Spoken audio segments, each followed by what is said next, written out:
Good evening. It's been a full day for Nebraska state lawmakers. Tonight, senators voting to advance a transgender-related bill. LB 89 originally looked to restrict transgender people from playing in sports and using bathrooms that align with their gender identity. Bella Caracta joins us live in the studio. And Bella, they made a couple of significant changes to the bill before advancing it. What were they? Yeah, Aaron, remember in the first round, one of the two holdouts from the similar bill last year that failed said that they would not support this year's bill unless they dropped the bathroom part of it. So that's exactly what they did.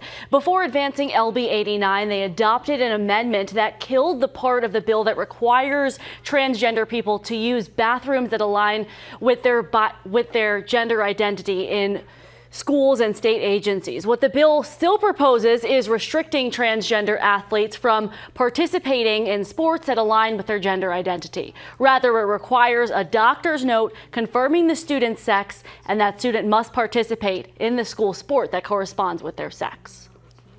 Kind of an unusual opportunity here to have crafted a bill that addresses the primary concerns of both those who support doing something in this area of the law and those who would prefer that nothing or not as much be done.